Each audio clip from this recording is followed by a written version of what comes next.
Welcome back to What I Wish I Knew Sooner. Today we're talking all about masculinity, mental health, what it really means to break generational cycles. Today we're joined by George Bell. He's a writer, a speaker, and a founder of Jack, a global men's publication. And he's also a new author of a book called Be a Man About It, Building a Healthier Idea of Masculinity. George has spent years exploring the silent pressures that men face, the stigma around emotion, and how we can all, men and women, start to redefine strength, vulnerability, and emotional intelligence. Well, hi, George. Thanks for joining us today. For anyone new to your work, would you be able to give us a quick introduction to yourself? Yeah, sure. So my name's George, and I've been working in the mental health space for about 10 years. So I think since about 2016. So quite a long time, but then more recently, I've been working specifically on men and masculinity. And I think that's very much always been the piece I'm interested in with mental health. I think I've worked broadly on mental health, but it's always been men and men's mental health and masculinity that's really, really interested me because of my own journey, really. I struggled with my own mental health. This was about 12 years ago. And yeah, I mean, it was a really difficult period. I think just to summarize it quickly, I mean, I ended up in a place of real suicidal thoughts and just a really, really, really difficult time. And I had to, go through a whole journey of therapy and recovery and all of that. And I think I thought I was just working on the mental health issues. But then once I got into therapy, we started to get into my sense of masculinity and what it was being a man. And actually, I realized that was kind of the precursor to how I ended up feeling. So I've always been really, really interested in that part specifically. So that's what I'm working on now, and got a book coming out on masculinity in January. So yeah, that's my passion at the moment. Wow, amazing. And you've said that men are cracking under the weight of the cultural and societal norms. What do you mean by that? Yeah, it's quite a bold statement. Yeah. I think it's one that sounds controversial. It sounds a bit punchy. I think it's not something that we hear very much, but it shouldn't be punchy. I think it only feels punchy because we're not really talking about it. But actually, from my own experience, from conversations with men and from the research, I think it's clear that men are struggling and men are cracking under pressure. And yeah, I think we've not really talked about it. It's sort of understandably in a way because, generally speaking, for a long time, men have been kind of in power and in charge, and we sort of rightly focused elsewhere, sort of, I think, assuming that men would just be okay or are okay. And actually, there's a lot of silent struggle going on. I think that there's been this sort of cultural conditioning for men and masculinity for a long, long time that, stiff upper lip, no weakness, stay strong, no vulnerability, no emotion. And I think we've all just kind of assumed that men are okay with that, and that's just the masculine way of doing things. But that's not the human way of doing things. And just because we want to tell our men to avoid emotions doesn't mean those emotions aren't there. And actually, all we've been doing is shutting down people's experiences, but it's just finding other ways to come out. And I mean, the statistics around men are not pretty. I think everyone sort of knows a suicide statistic, which it's globally on average, a man takes his own life every minute of every day. So it's crazy stats. And most people know something around that, but men are also at high risk of passing away from things like cardiovascular disease, cancer, homelessness, addiction, more likely to be perpetrator of homicide and a victim of it. There's just a whole bunch of stats in a whole range of areas where I personally believe we're seeing this pressure come out. That's kind of men cracking. Obviously, this stuff, there's a lot of reasons these things can happen, but I think at least part of it is we're seeing that pressure on men that has to go somewhere. These emotions and experiences and pressures building up, it's got to come out somewhere. And I think it's coming out into stuff like that. So do you feel like it's always been this way for men, and it's just now that they feel they can speak about it more? Yeah, I think that, at the end of the day, we're all human, right? So we've all, since the dawn of time, I mean, this kind of debate on masculinity is very, very short, really, if we compare it to how long we've kind of been around on the planet. So, since the dawn of time, we're all humans that have got emotions and we experience love and grief and loss and all kinds of stuff. So I think that hasn't changed. but there's this sort of cultural conditioning on men. They can't talk about it. They shouldn't experience those things. And I think that cracking has been going on for a long time. I think that probably we've been less aware of it. You don't have things like social media and the internet, and I think even you don't have to roll back the clock too far where mental health just something wasn't talked about at all. It was pretty much illegal to take your own life. So I think as awareness has grown in recent years around mental health generally, I think we are becoming more aware of actually some of the things that are happening to men. We've got a long way to go. Like I don't think we're even really scratching the surface. But yeah, I think it has sadly been there for a long time. I think we can kind of get in a trap of like looking back, and I've certainly heard it, where people are like, the older generations were so much tougher during Second World War or whatever. But I think but they were just surviving, I think. the absence of them not talking about struggle doesn't mean the struggles weren't there. They just weren't talking about it. Exactly. So I think we're becoming more aware of it now. Yeah. But why do you feel like men and male mental health and masculinity is still fairly unspoken about? Yeah. We kind of have this set way of how society believes masculinity should exist, or how men should kind of do masculinity, and that among other things, there's a couple of pieces in that which I think have been kind of culturally conditioned, and one of them is emotional suppression. So rather than expression of emotions, it's suppression or repression, basically.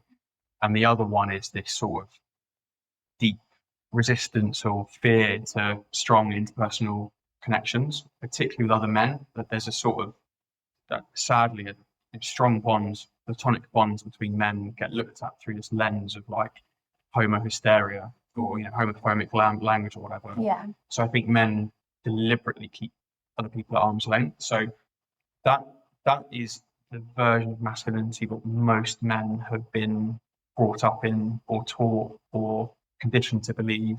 It's not always in a malicious way or a nasty way. It's just that is how we have been brought up. That's how I know I was brought up. You were, again, nothing malicious, no one did anything wrong, but we were kind of taught, whether consciously or subconsciously, that we should avoid our emotions or fear our emotions, and to kind of keep a lens or a sort of arm's distance between us and our friends. So I think that's the society we're operating in. And that version of masculinity is at odds with talk about mental health. They don't compute really.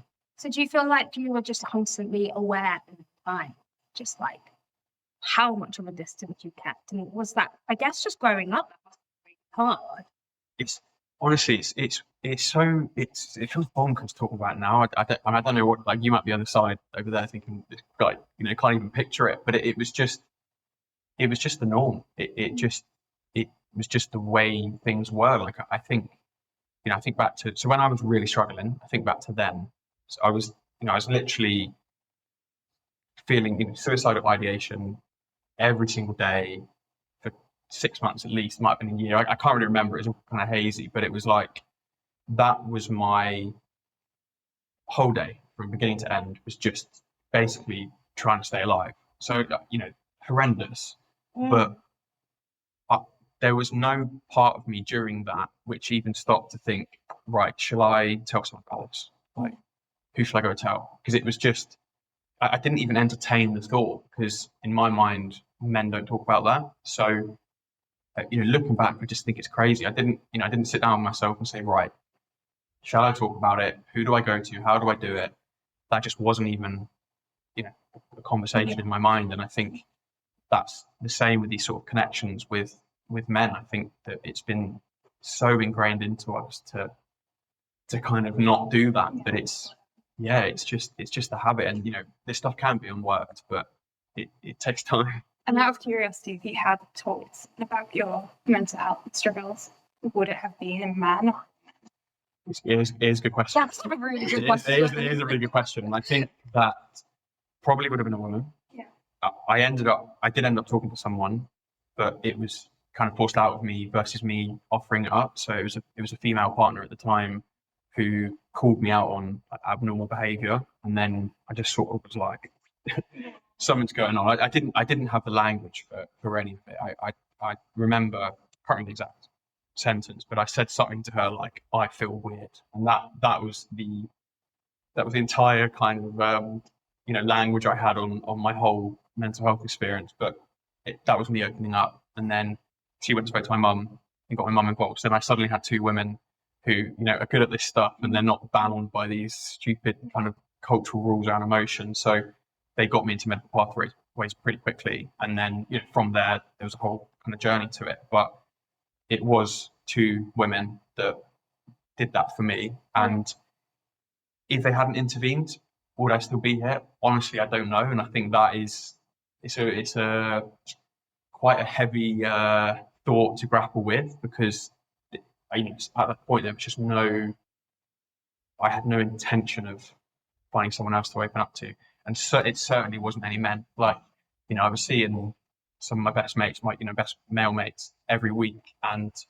there was no part of me that even thought about opening up, which again is just, it's crazy, because I look back now, I've still mates with them now, they're great mates. They would have been great if I just never gave them the chance. Because but also, I think in school, like, you're not taught to speak to each other like that. You would never come into school as a guy and be like, oh, I'm feeling this way. Usually, I think back then anyway, we used to take this out with each other, or just like, it was just jokey. But when I went to school, it was like that. Yeah, and I think that's, again, culturally, we're sort of, boys are brought up to value sport and competition, and they're whether rightly or wrongly, they're making jokes on the playground about things like porn, and this is the stuff that gets valued as a boy, and almost kind of what your status on the playground is built around. It's not built around your compassion or your empathy. You mentioned something about how if males open up, sometimes it's seen as like there's a homosexual aspect to it.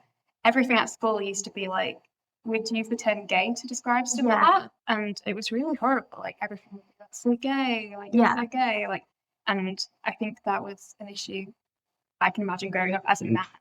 I went through the same thing. That was kind of the word when I was on the playground, and boys did everything they could to distance themselves from that phrase. Everything they could. That was almost the biggest insult you could have as a boy, which is such a shame that we've weaponized homosexuality in that way. But it became something to shame and fear.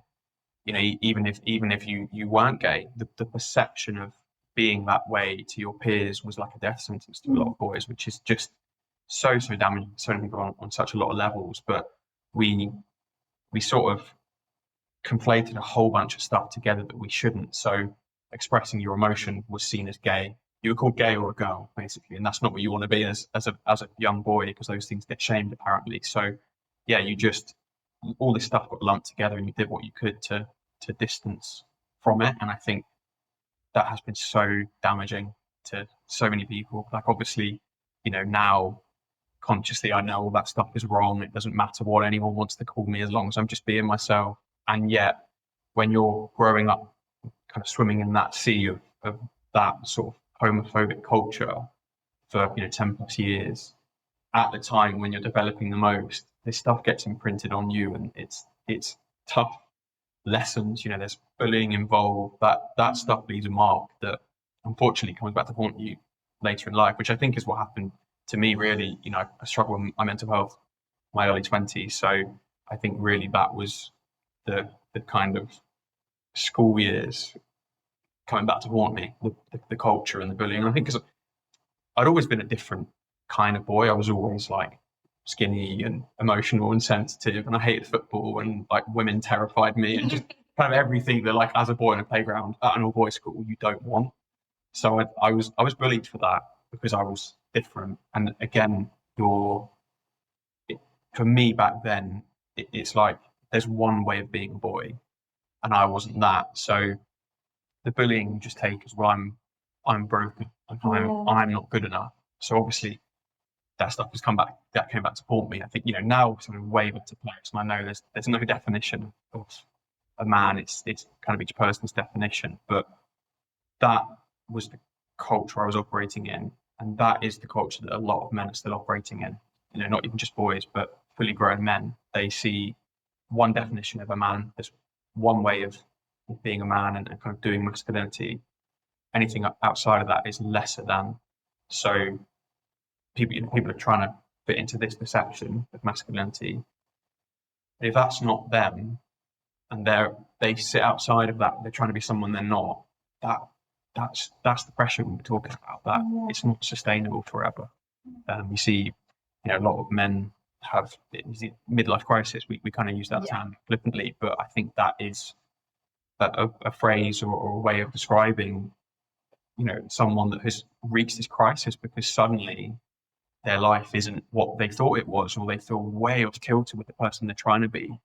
And it just comes out as like an explosion of these emotions that they have also never been taught to manage or understand. So there's a lot of stuff that men are feeling that, they can't name. Like I think back to when I first kind of opened up to my partner, I said, I feel weird.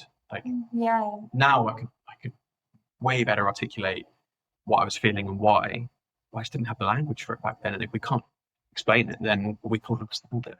I feel like that's what they need in schools, like almost like a therapist to make sense of people's emotions, because then you have someone to talk to, and I don't know, it's just a way of speaking to someone. Do you know if they have that in school?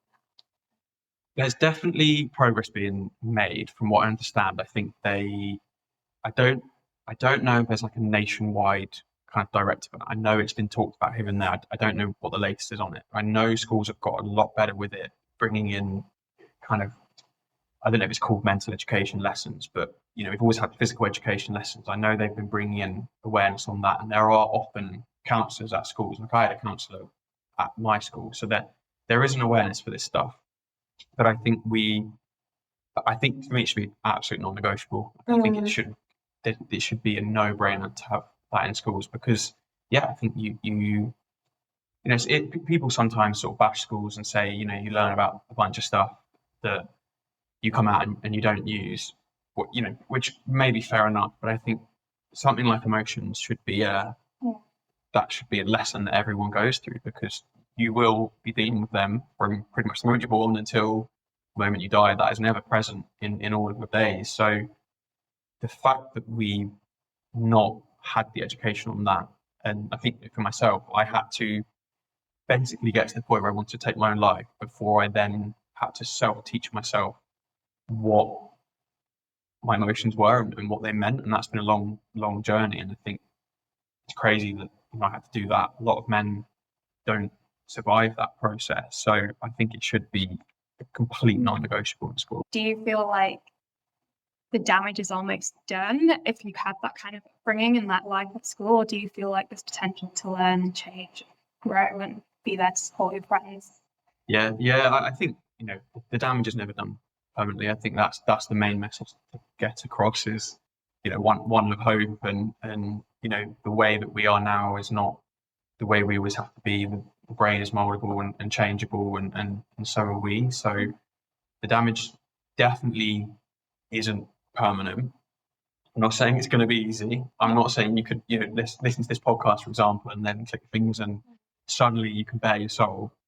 You might be dealing with deep-rooted beliefs and cultural norms that you've been living with for decades. So it can take some work to undo that, but it's certainly not permanent, and something you have to live with forever. I think it starts with a acknowledgement of something maybe being off kilter, and I think that's really what I want to do in my book, is hopefully give men something where they can at least acknowledge, okay, something doesn't feel right.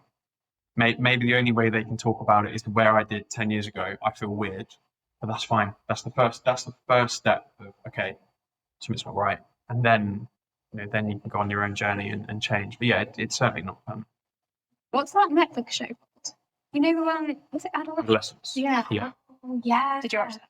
Yeah. I have thoughts on Adolescence. So I think I see you've both seen it.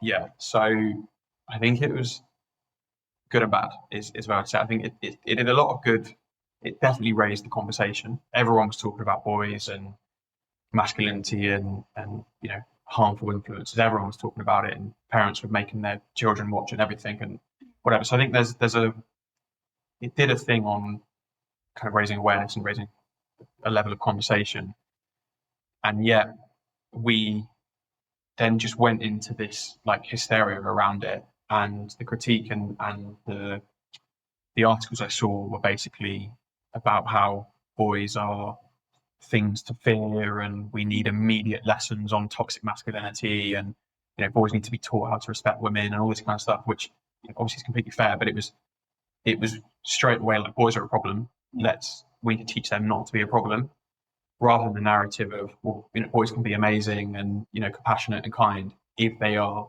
taught how to do that. But it was just very much straight onto fear. And actually I think the show itself only painted that one image of boys. I don't recall there being a kind, compassionate boy in it. All the boys were no positive role models. No, they were all angry, and they all hated the girls in the school and everything. And I just think that it fell into the trap, and then we all fell into the trap after, the way we talked about it, of playing into the same stereotypes on men, that they are angry and aggressive and violent, and it's all the traditional masculinity stuff. And I think none of this is to ignore that or shut that down. There's very, very real issues there that have to be examined, but we never expand the conversation out with men and focus on the good as well. And I think that played into that trap. So I think overall, really good show, did a lot of good. My worry at the time was that we were going to have this kind of hysteria around it, and then stop the conversation and move on. And that's exactly what we did. We didn't expand that conversation. Now, I've seen Stephen Gray, the actor, they're launching a book next year around fatherhood and the way sons and fathers relationships. So actually, that's a real positive. He's done the kind of positive next step there. Yeah, he's amazing. He's amazing. Like so good. And he did a video kind of announcing this book, and you can see he was really touched by the response of Adolescence, and he is, I guess, taking that next step. But I think a lot of people won't, and we live in a culture these days where we're just kind of a product of the last tweet we see or whatever. And I think, unfortunately, a lot of people have watched that and gone, well, boys are a problem in schools. I'm worried about, my daughter interacting with them. And that's kind of where the conversation ends. It's only part of it, not the whole conversation. Yeah, I can see your point. I guess it's like a thought starter though, and it definitely makes you aware of some of the issues and some of the things that boys are exposed to, for example, social media. How do you feel social media shaped the idea of masculinity? Yeah, this is a big one. So social media, I think that it sadly is having more net negatives than positives, in my opinion. I think that it's so just like there's no boundaries with it, really. It's kind of left to just do its thing, and we get told that social media platforms or social media content, it's not the platform itself isn't bad or good.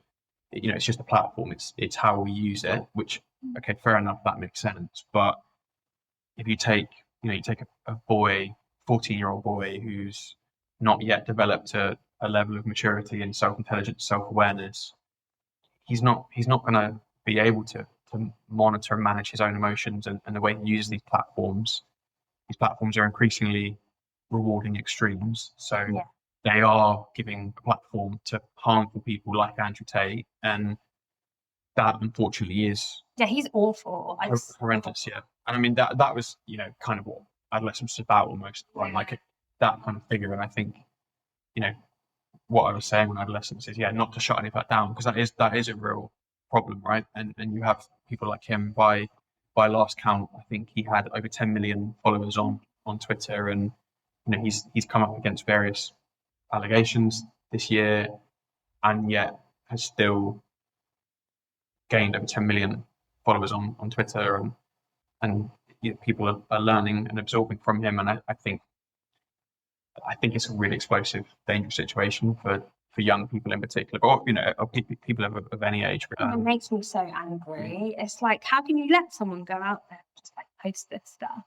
But also, I think it's about finding the balance. So showing that side of how men are, or boys are turning into men like that, but also showing the other side of like how they should be, like on TV. So you can make Adolescence, but also make TV or like media where you're showing what the guys should be like. If that makes sense. Yeah, no, it completely does, because I think what a lot of people's solution is they say, well, we need to cancel Andrew Tate, or we need to cancel anyone like him, but that is addressing the symptom of a problem. It's not addressing the problem itself, because you can shut down all his accounts tomorrow, someone else will pop up, someone else like him. So we almost need to go a step back and ask, well, why are people going to him in the first place? And I think, I really don't like him and don't agree with what he says, but I can understand why some boys and men do, because he exhibits what men have been taught to have, in bucket loads. He's got money and fame and women, and he's muscular, and that is what men have been taught, sadly, makes them a good man. And he shows that. And I think where there aren't really many positive messages about men sort of in public discourse, I understand why. I know we've almost been having to course correct in recent years, and I understand where that's come from. But what it has done, part of this sort of silent crisis almost, is that it's pushed boys and men away, because people want to feel pride in themselves and who they are and their kind of contributions to the planet. And I think where that's not been in public discourse, you've then entered stage left. You get these influencers who are master marketeers who make people feel prideful in themselves.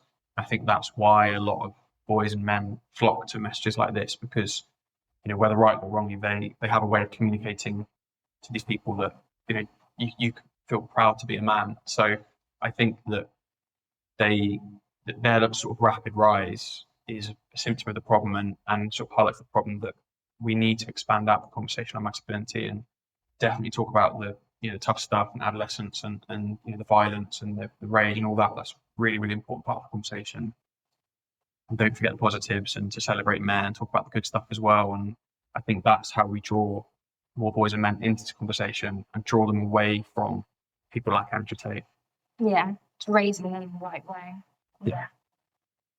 So I guess we just want to talk a little bit about breaking the cycle. So I think that's one thing you talk about quite a lot. And I guess changing how we show up emotionally so that future generations don't inherit the same patterns, like we just talked about. What do you think that actually looks like in practice? Yeah,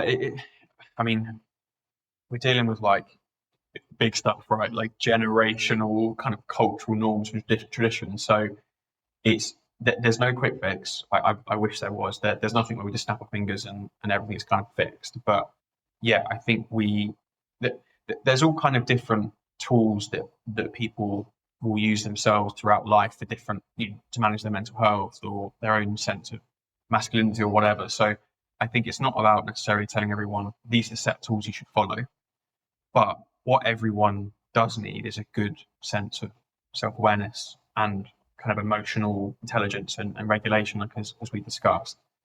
And I think that has to come definitely from a young age, definitely like parents, school, because I think that there's a stat, something like, I think 50% of all mental health issues start when you're a teenager. So whatever time they present later in life, they start when you're a teenager, because I think that's the time you're sort of learning most about yourself. And so I think we definitely need better conversations and education for young. But really, it's for anyone. I think we have to be able to encourage a more expanded sense of masculinity for anyone of any age. And that really does, for me, come through this emotional expression, because we are all going to go through stuff.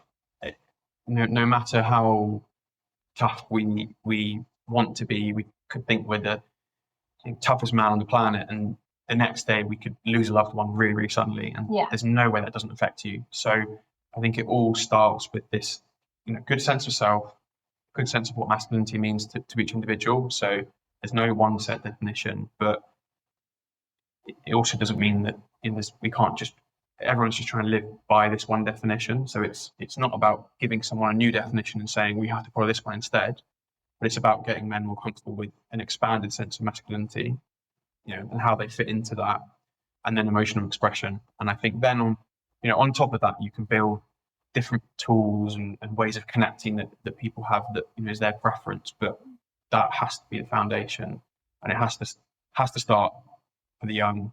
But for us who are old, as we talked about earlier, it's not always lost that anyone can kind of learn to do that. For those individuals that haven't necessarily had a healthy upbringing, maybe they had a difficult relationship with their parents, maybe their dad wasn't around, or maybe their dad was around and he wasn't exactly a good role model. What would be your advice for them in terms of reshaping their idea of masculinity? Like, what's the first step you'd advise? It is a really challenging one, because again, no one is going to listen to this and then suddenly their entire sense of masculinity is different. Like it takes time and work and patience and all the rest of it. I think if I was to give like a practical thing for someone to do, for me it would be reach out to a mate, tell them something to be going on for you, and just have a conversation. It sounds really, really simple and stupid, but I think so often men really are so guarded, and they'll meet up and they'll just talk about sport and anything else in that sort of realm. All the while, if there's 8 people around a table, probably 6 of them are going through something, and none of them have told the other one because they're worried about what the other one might say. Unbeknownst to them, they're all going through something similar, or in the same realm. So I think sort of our sense of masculinity isn't built in a vacuum and built individually. It's built in relation to other people. So and same with connection. It just takes someone to start, someone to make that first connection, and that ends up kind of reshaping everyone's masculinity in the group. Like I think of my own friendship group, for example. I didn't tell anyone what I was going through. When I eventually did tell them, other people were going through other stuff, and I think we've got to quite a comfortable place of like emotional sort of literacy in our group, where we will talk about stuff. Again, it's not easy. I think when we meet up, like we still have that sort of ingrained sense of man in us, where you sort of think you have to banter each other and that's all you do, but actually we're very, very comfortable sharing where we're at now. And I think that has been bedrock really to our group. Like one of my friends lost his dad a couple of weeks ago, and he talks about that now. He always talked about it with us, whereas he might not have done that 10 years ago. So he just carried that around. So I think someone needs to kind of grab this and like break the cycle in a group. And again, it doesn't have to be they bare their soul and they go into everything they've ever been through, but they can at least, it might even just be finding work really stressful at the moment. That is a kind of emotional sort of vulnerability lifeline, or they're sort of putting an olive branch out there for someone else to then say, do you know what, me too. And then that's a connection there, and it might take time to build, but I think that is the start for me. And then you start to, you might do that, and then you realize that the world doesn't end when you share what's going on for you, and that starts to just sort of rework your definition of masculinity and do it for the other person. And I think that's how we can change things practically, really. I also think it's important in those conversations as a friend to remember that you don't necessarily need to have the answers or any advice to solve their issues. I think just being there and listening is really helpful. Yeah, I think that's all most people really ever want when they're reaching out. I think they would love for someone to be able to solve everything for them, but no, they probably can't. And often it's just someone just wants to be heard and listened and know that they've got someone just in their corner. And I think just get whatever it is in their head, just get it out and bat it around with someone they trust. So I think it's a good point actually, because the people on the other end, it can feel scary. Like, I'll watch someone open up to me, I'm quick to deal with it. But I think you don't have to go into solution mode. You can just put an arm around them and say, I'm here for you, mate. Or like, are you okay? And that sometimes that can mean the world. That can mean everything to someone, particularly for a man maybe has never heard that in his whole life. Yeah, or just like checking in. Like, it doesn't even have to be an issue right now. You could just break the cycle by checking in once in a while and being like, hey mate, are you okay? Yeah. My husband always tries to do that with his friends who are back in Ireland, because like he grew up the same like generation as us, and he always makes sure now, he's always like, so how's things going, and make sure he makes sure that talking point is there. They have the opportunities. Yeah, exactly. It's good because you might have noticed that most men's default will just be I'm fine. Yeah. I'm fine, and that'll be it. And then so you have to dig deeper, because chances are, they're not fine. They might be okay, but they'll be dealing with something. That it might be small. It might be that their boiler's broke or whatever, and they've had a stressful week, but it's still stressful. So they're not. I'm not fine. You can talk about this stuff. So I think you have to. It's a common thing people say these days, but ask and then ask again, because you normally ask, how are you? Yeah, I'm fine. How are you really? Well, actually. So I think you have to sort of be a bit persistent. Whereas I think most men, they'll ask once, I'm fine. Yeah, I'm fine too, and then leave it at that. It doesn't really help anyone. But also just having that friendship and being able to speak to one is just like one of the best things ever. Yeah. Like, I grew up as quite a tomboy, so a lot of my friends were guys, and I never spoke about my feelings. Like I wouldn't know how to talk to them about how I'm feeling. And then I went to university and I met a girl who is my best friend, and it was like the best thing, having a girl relationship, being able to like speak to someone. Yeah. So when guys are able to do that too, it must feel like just really special. Yeah, like I can actually talk about what's happening in my life. It's a crazy thing. I think it's really, when you actually like talk about it like that and break it down, it's actually really sad that most men, a lot of men are just because walking around out there and hiding 80% of their life from the people that they're calling their best mates. But that almost doesn't make sense, the sentence. If they're your best mates, you should want to be able to share this stuff, or you should be able to share this stuff. And again, if this isn't about suddenly telling every man, well, you have to go and talk about everything that's going on for you, otherwise you're not doing it properly. I think that's not right. But it's telling men that if you want to talk about stuff, then you can. It doesn't make you less of a man. But that's unfortunately the equation that men have in their head, that if I share what I'm feeling, I'm less of a man. I mean, it is bonkers when you think about it. Yeah. So do you think we underestimate the role women play in the cycle as well? So as mothers, partners, friends, or even colleagues? I think women have a massive, massive role to play in this, like a huge role. And it's definitely a tricky one, and I think definitely a sensitive one, because I've noticed this with some of my female audience. Sometimes a bit of pushback where, when I've talked about needing female support with this, there's a bit of a, men, we're trying to fight our own battles here, and now men want our help too. I think that's completely fair and valid. And I think I've spent a lot of time talking about this with women, and to them, for a lot of women, the way they feel is that they have basically been living under in a patriarchal system where they have had unequal opportunities pretty much their whole life, and that's been pretty exhausting.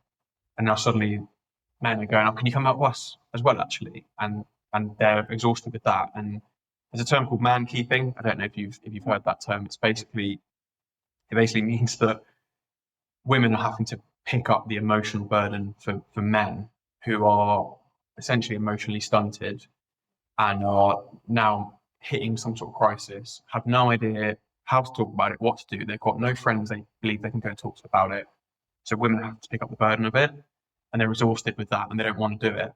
So I think, not they don't want to do it, but they're kind of exhausted. It's a kind of stress. Exactly, and I think it's all of that is completely valid. So I think that part of the conversation has to be acknowledged, that for us men, we can't just say, "Women, we need your help." I think as men, we have to be able to kind of step back and acknowledge what women have been going through for a long, long time, and that's part of the conversation. And then I think the other part of the conversation, from my point of view to a man, what I say to women is that men also really do need the help. And I almost wish we didn't. And I think sometimes women say, "Well, can you just sort of do it yourselves?" But what we then come back up against is these kind of cultural norms that men have been used to for decades. So it's not just the case of, if a woman or anyone says to a man, "Can't you just go and reach out to your mates?" It sounds simple, and it should be simple, but it's not. But for some men, they've not done that for 50 years. So it's not as easy as just sort of doing it now. Yeah.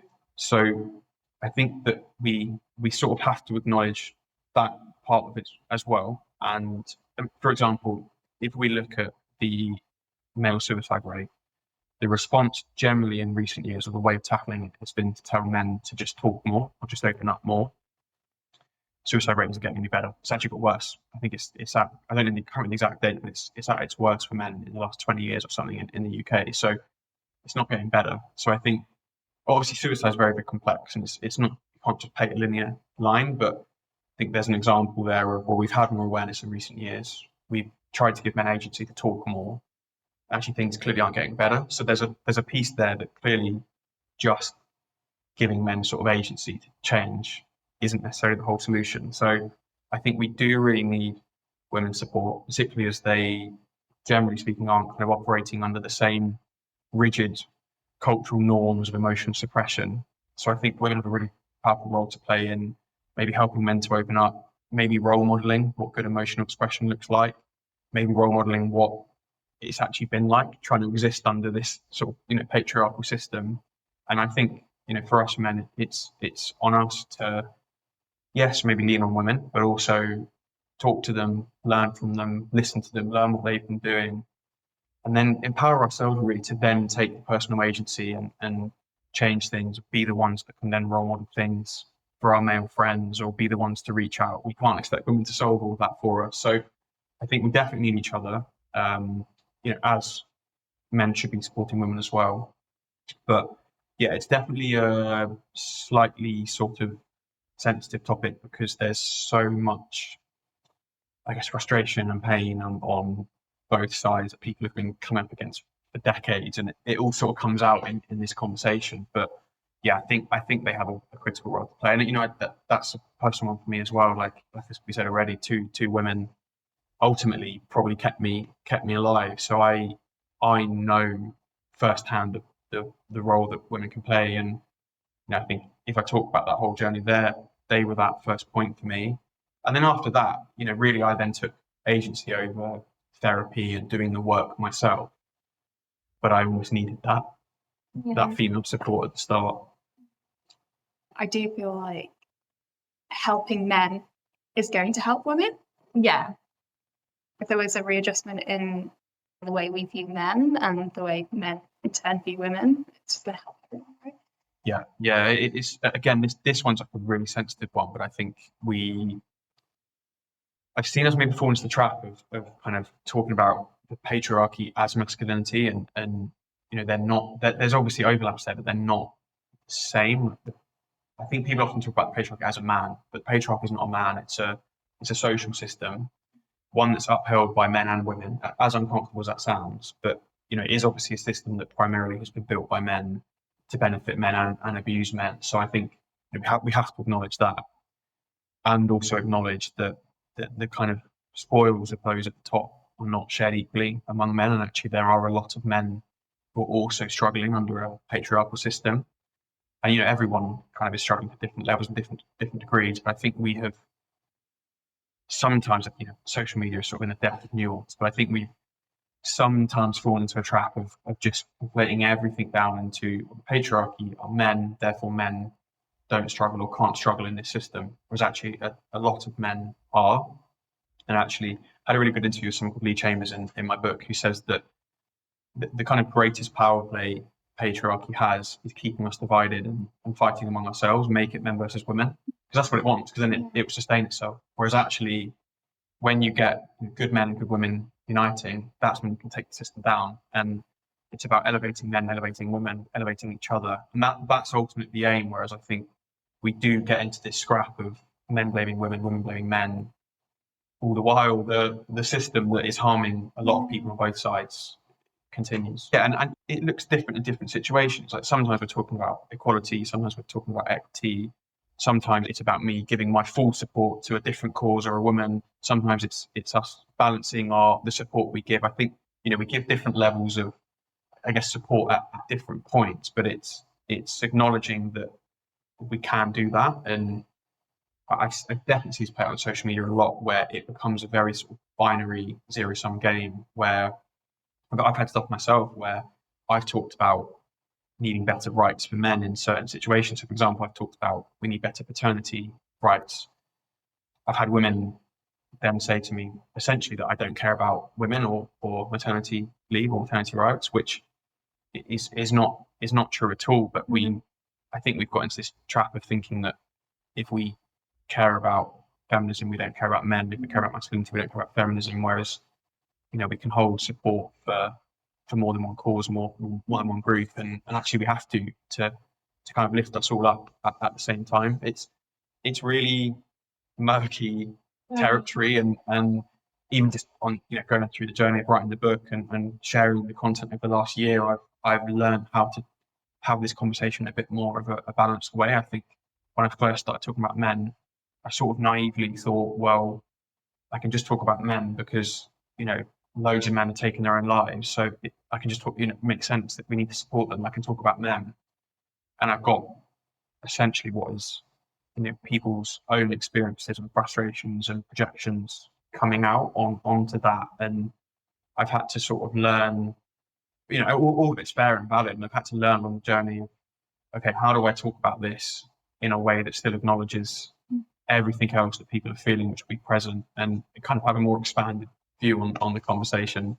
Maybe I don't always get it right. We probably, probably not all of us do, but we can't talk about masculinity without talking about feminism and vice versa at the same time. Do you think that this is, I don't know if this is true or not, do you think that men need to become feminists then to help with that whole masculinity problem? I think that, I think that if you want to, as a man, that it wants to kind of work on myself and my sense of masculinity and my place in the world, I don't see how I can do that, or how any man could do that, without doing that kind of in acknowledgement and conjunction with women and feminism and how women feel in society. Because like I said, our sense of masculinity isn't shaped just by ourselves. It's shaped by the kind of sea we swim in, and whether we like it or not, there's been this culture of traditional masculinity for men. There has also been a culture of misogyny and inequality for women, and that exists and is present, and all of that stuff impacts my sense of masculinity. So it can't be done in isolation. It's really, I think it feels like murky territory and challenging work for anyone really, and maybe particularly for men who aren't so used to talking about this stuff. But I just think if you really want to do the work, you have that's all part of the conversation, right?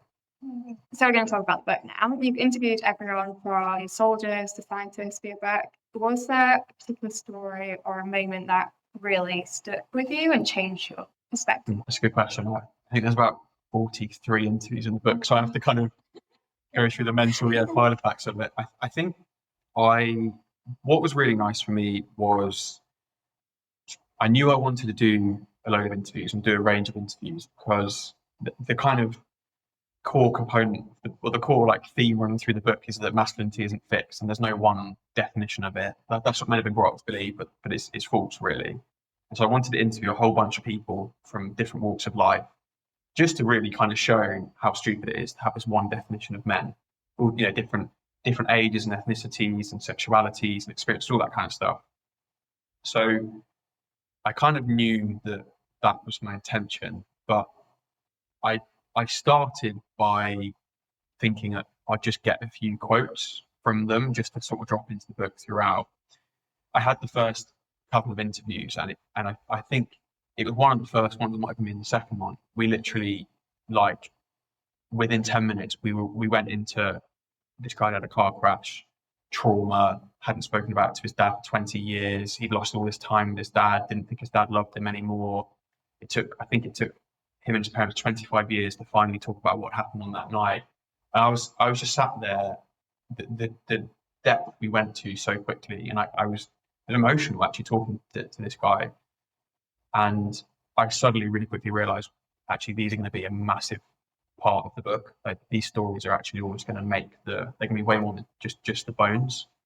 And that rang true just in almost every interview I had, like the things that people were sharing. I spoke to a first responder to the London 2005 bombings, and he just went into the story of obviously that, but it had built on this whole experience of sexual abuse as a child he'd suffered, and he had these basically all these moments compounded in this PTSD, in this big PTSD, and it came out in this act of aggression. He almost went to prison. Luckily, the judge kind of saw that maybe something was off, sent him for a psychiatric assessment. That's when he got diagnosed with PTSD, changed his whole life. I had multiple conversations like this where it was like I could feel tingles as we were talking, because I could see the sort of pain that men had carried around for so long, but then there we were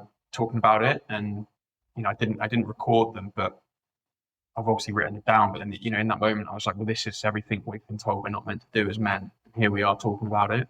And I think it was so powerful, and I've had to read the book back so many times. I could probably recite it all.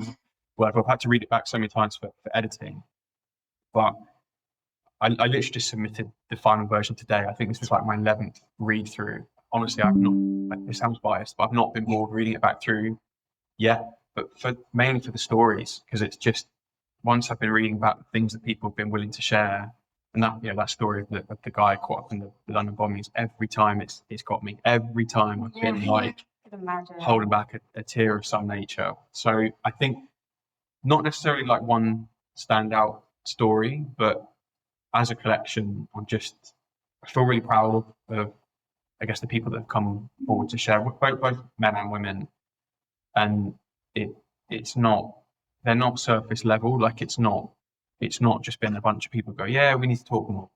They've just gone to this depth of all these experiences that most men, I think, would have never even thought another man might go through. But men that had eating disorders, bulimia, and body image issues, and sexual function issues, and all this kind of stuff. I've just been really proud of that, because I think it's shown me that this narrative that men can't talk, or men don't talk, or don't have emotion, it's just a load of crap, and I could see it wasn't. I'm really excited for hopefully people to pick up the book, especially men, and read the stories and think, wow, maybe I can talk about what's going on for me. So I've got tingles I was thinking about, because it's just I just want to show men that it's not, because people will be going through all kinds of stuff, right? Like just pick. There's a billion things people could be going through, and I just want to show people that they have the right to feel the way they're feeling, and they can talk about it. It doesn't matter less for man. And they have something tangible that they can pick up anytime, and when they're feeling low, they can read it. And Did I see that Stephen Fry? Yes. Obviously, that was like a pinch me moment. I was on cloud nine from through a connection. John Reynolds, connection through my last workplace, an absolute legend of a man, probably the most well-connected man I've ever met. But he very kindly said, "How can I help with the book?" And I knew that he had interviewed Stephen Fry for his kind of show, and Stephen Fry, he became like my dream endorser, basically, because it's kind of personal. Really, when I was really struggling, I think he had not long after become president of Mind, the mental health charity. He did a very public campaign. It was the anti-head clutcher or something, where generally images of people that are suffering from a mental health issue, they've got their head in their hands and they look pretty depressed. And his campaign was, I want to break that. And he was like, had his head in his hands, and he was smiling to show that it's not all kind of doom and gloom. People that go through these things, and it was just a real lifeline for me at the time, because I was like, well, there's this really famous guy that is talking really openly about what he's going through, and it was a real ray of inspiration for me. So I've always really idolized him, and I think when I knew there was a potential connection there, I said, please get me Stephen Fry.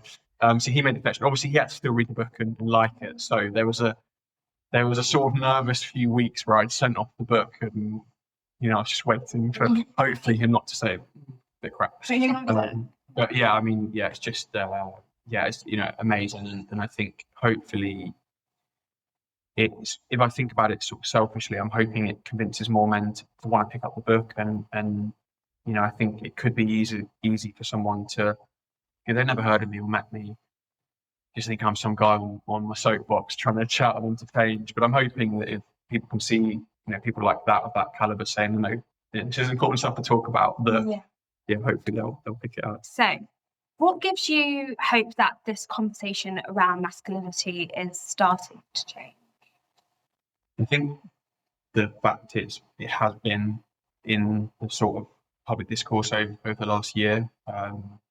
We're here now talking about it, and I think also you're two women having this conversation with a man, which is amazing. I think it's clear that we're expanding this conversation out, broader and not just kind of left between men. So I think we're having this conversation now.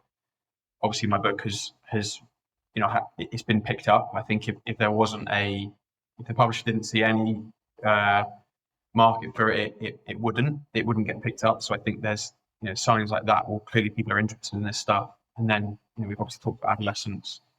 Gareth Southgate's come out and talked about boys. Barack Obama has. Jamie Lang's just published a book on boys. I think if you look at what's happening, it's clearly a conversation that's picking up more steam. There's been a lot of stuff in the last year about Andrew Tate.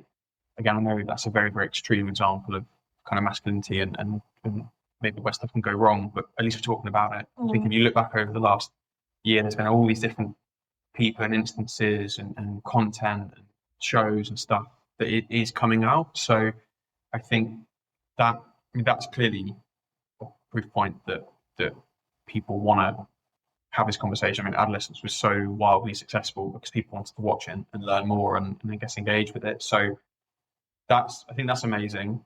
We definitely have some work to do, I think, as we've sort of got into. I think the conversation around masculinity isn't very expansive at the moment. I think it is generally, as we said, like kind of the negative stuff or the toxicity, which obviously is a part of the conversation.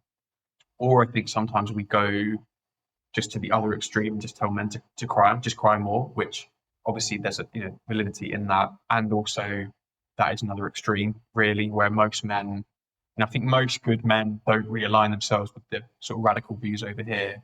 They also don't want to be this sort of extremely overt, vulnerable person. So I think if we only talk about extremes, which is kind of where we are at the moment, actually we lose a lot of men in the middle. So, but I think that's fine. This is all part of the sort of, I guess, like collective maturing around a conversation where we learn how to talk about it in a more nuanced way. So I do think we will get there over the next year, couple of years.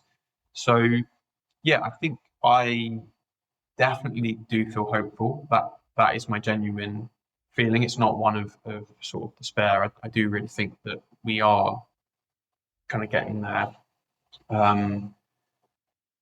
I think I always have the feeling of like, I want to go quicker because I know that I see the stats, I see the stuff that's happening to men every single day that they still don't feel they can talk about, and I think I don't want us to go so slowly that it takes us 10 years, and in that time we've lost a lot of good men along the way. So I think we are getting there, but I guess I just want us to keep it top of mind. Okay, we're going to move on to a new section now. This is our hot take section. Yes. Men don't fear emotion, they fear judgment. I think that's fair.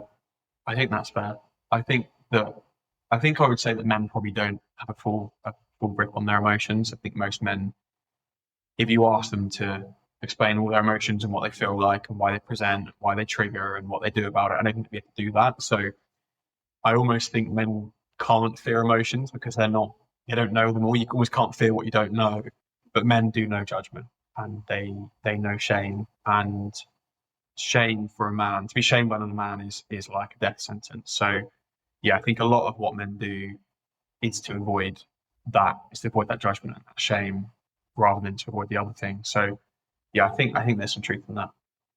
So you've got some punchy statements at the end. The next one is, if vulnerability makes you uncomfortable, it's probably what you need. Yeah, I agree with that. I think to Brene Brown. Brene Brown's the sort of the legend on like feeling uncomfortable. And I mean, generally, I think people say when you start to feel discomfort, that's because you're at your edge, and discomfort is growth. If you can live in the discomfort, it's because there's growth there. Maybe sometimes people find that sort of statement hard to relate to, but I think if something does feel uncomfortable, then that is a signal to pay attention to, that there's a sign there to pay attention to. Why is it uncomfortable? We're generally comfortable with the things that we know and understand. So if something is uncomfortable, it would suggest that there is some fear there, or lack of knowledge, or some shame, or something that does need paying attention to. So it doesn't make it easier. It doesn't mean that you sort of skip into discomfort. It's still difficult, but I think it's definitely something to pay attention to. Whereas I think what most people do, not even just men, but soon start to feel a bit more uncomfortable, they just run away from it, which has been made easier now by phones and social media, and where we can just turn to scroll on Instagram rather than deal with the thing that's uncomfortable. Even though that's probably what the growth is. Yeah. If men talk to their friends the way women do, the world would look completely different. I agree. I honestly think no notes. But we sort of, my last workplace was a mental health company. We sort of half joked, but it was only a half joke. It was half serious. Of like, if literally the world went to therapy, particularly like all of our political leaders, we probably wouldn't have like wars and conflicts and all the rest of it. So it sounds slightly flippant and facetious, but I think there is some truth in that I think, particularly for men who they're not, maybe low self-awareness, don't know how to deal with their emotions, their experiences, it comes out into stuff like acts of aggression and conflict or whatever. And I think, just think if everyone was, maybe it's not everyone goes to therapy, but everyone had a better grip of their emotions and self-awareness and could talk about it. I think the world would be a happy place. And importantly, I think the death statistics around men, the premature death statistics would be a lot lower. Mm-hmm. The bar for being a good man is still way too low. I think that it's such a complex. I think whenever you get into like good or bad as a binary, it's a difficult one. I think probably I would say yes, that for men, what they think they have to do to be a man, it is very low and it's very materialistic. I think they think that if they can get a flashy watch, I'm sort of generalizing here, but if they can get a flashy watch and work out and look physically good and earn loads of money, then job done. And again, there's a lot of nuance to that. That's kind of what men have taught to men do. So it's not necessarily a mental fault, but I think, yes, there's a whole piece around being just a good human and what your friends and family and partner needs that men just almost don't even acknowledge. I think if we talk about providing, for example, a lot of men who sort of adhere to traditional masculine traits will say that providing, being a provider, is a really core masculine trait. But what they often mean with that is money. If I provide money, I'm being a good man. Whereas actually what the people in our lives need, they need us to provide in other ways. They need our time, our energy, our love, our compassion, our support, our listening. That's nothing to do with money. So, but I think most men don't even acknowledge that. So I would definitely, there's a lot of nuance to it, but I would definitely say that what a man thinks he has to do to make him a man is generally 20% of what it means to be a human. And they're generally doing that to a bar set by men. Because I think, whereas if you ask a lot of women, the bar would be very higher and different to what a man would set it as, right? Yeah. That was a perfect. Yeah.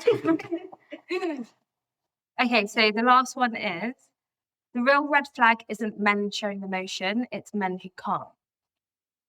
Yeah. I would say yeah. And I think, again, I think red flag can be like, it could be like inflammatory. I think what I don't want to do is like shame or bash men who just do not know how to talk about this stuff. It doesn't give anyone the sort of get out of jail free card, right? Like we have to kind of own our stuff and work on it. But I think generally speaking, yes, if you've got a man who can, sit with what's going on for him and process that and talk about that and ask for the support he needs, that's cool. Mm. Like that's great, and you know, I think that's got to get shamed and demonized, but that is what we need to do as humans. I think that there's plenty of studies and science that shows that, you know, if we don't talk about the stuff we go through, the experiences and the emotions, they don't go, they get stored in the body. There's an amazing book called Body Keeps the Score. I haven't read it yet. This stuff builds and builds and builds. So we might think that we're being strong by kind of sweeping the dirt under the rug, but I guess the point there is the dirt is under the rug, and you keep sweeping the dirt under, and it's just the dirt doesn't go. It's just going to pile up. So yeah, I think a sort of an emotionally literate man is, in my view, the green flag. Yeah. Cool. So before we wrap up, we ask everyone one question. What do you wish you knew sooner? I wish I knew that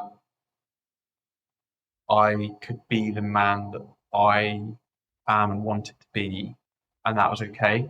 And I didn't have to spend all this time and energy and stress and struggle trying to be a sort of perception or definition of masculinity that someone else had just forced onto me. So ultimately, that has given me a whole bunch of pain and struggle, which I probably could have otherwise avoided. So yeah, I just wish I knew that. I wish I could be the man that I wanted to be, and that doesn't make me any less of a man. It just makes me my version of a man, and that's okay. Nice. Well, thank you so much for joining us today. Honestly, it's been amazing. It's been such a really important conversation that we feel needed to be had as well. So yeah, we loved your honesty, and yeah, thank you so much. Thank you. Yeah, thank you so much for having me. You know, obviously I'm biased, but I do really believe it's such an important conversation, and yeah, I'm just really glad we could have it. And you know, there are some obviously maybe sensitive topics in here, but I hope it's something that we can all listen to, and I guess just learn and step back and examine our own sort of bias in it, and the bias of other groups, and ultimately, as we said, just find a way to kind of get through this messy thing we call life together. Yeah, love that.